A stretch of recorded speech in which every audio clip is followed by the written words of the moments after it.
So there's a line of research that's been developing, I guess, over the last 6 or 7 years that I think is very relevant to this. And because I've been thinking more and more thoroughly that the culture war is actually not a political battle at all, that the political battle is a facade for the actual battle.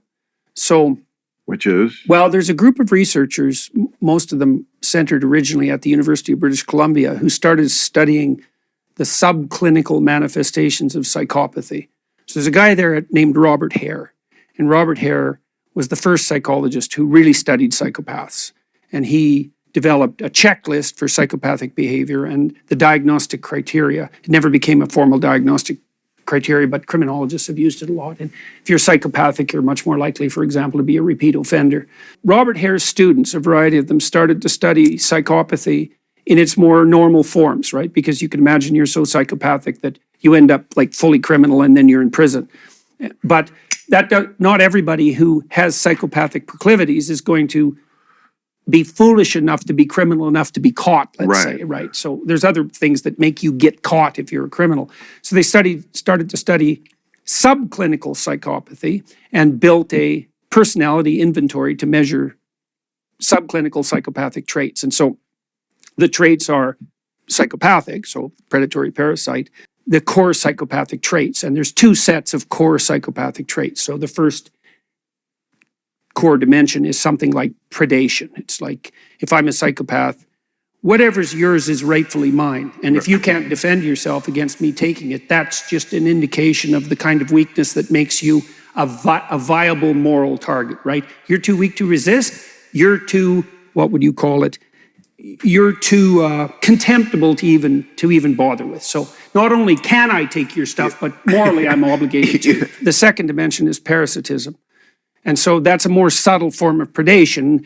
And someone with a parasitical lifestyle will adjust their attitude towards you so that so that you'll do the work and support them. And they'll do that however they can get you to do it. They'll use the sense of, proclamation of victimization, for example, is one of the strategies that the parasitical psychopaths use. Like the stripper's boyfriend who doesn't have a job. Yeah, right.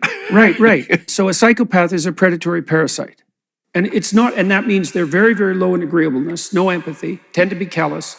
That's the personality manifestation. They're very unconscientious. They will not formulate or keep verbal contracts. So that brings us to the next part of this. So Machiavellian. So like a Machiavellian individual in preparing for an interview like this would be thinking, okay, well, now I'm going to go on Bill's show. What can I get out of it?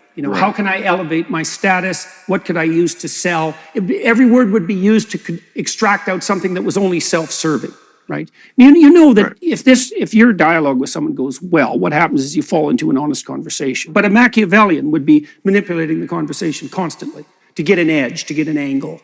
And so they don't use a Machiavellian doesn't use their words to represent what they believe to be true. They use their words to obtain whatever they're angling for from the person they're talking to. And so that happens on the sexual front, for example, very often. So people who are hyper committed to short-term mating strategies tend to use instrumental language, right? They're manipulative. So psychopathic, Machiavellian, narcissistic. So someone who's narcissistic wants unearned social status, right? And the last one, they had to add this, this triad was first called the dark triad, and then they had to add sadism. Because it turns out if you're all three of those things, you also take positive delight in the suffering of other people. And there's a very high correlation between the dark tetrad personality traits and left-wing authoritarianism. So that's why I think it's not fundamentally political, is that what's happening is that there's a small minority of people who are very manipulative, who use compassion as a camouflage. And then people who are generally and genuinely compassionate, they can be manipulated easily. And that's why you're seeing, that's part of the reason you're seeing this deviation from more classical liberalism. There's no better camouflage for someone who's truly dark than compassion. Right. Well, it's worse than that too. It really quite frightens me because 3% of the population has these traits, basically, and that's stable cross-culturally. And what seems to happen is if it falls to 1%, everybody forgets that people like that exist. And so then when they pop up, they can be successful. But if it gets up to about 5%, then everybody thinks, oh, the psychopaths are here, and they start beating them back. And so they stabilize around 3%, right? Any more than that presents a positive danger to the integrity of the state itself. Now, I think we enable the psychopaths online, because I think that online communication circumvents all our defenses. Yeah, well, there's accruing literature on that front too, because the online troll types who do nothing but cause trouble online have these personality traits. And I really am concerned that, see, because we virtualized communication, right? And that means that there's certain defenses that we have against being exploited that are no longer making themselves manifest. So you can say anything you want online, and nothing, especially if you're anonymous, and nothing will happen to you. And you can bring any kind of accusation against anyone at zero cost to yourself. Right. And that's not good. Like it might be like fatally not good, because something is driving polarization. You know, 80% Americans agree on most political issues with about an 80% overlap, right? But we're getting polarized. It's like, well, what the hell changed? Well, how about the entire mode?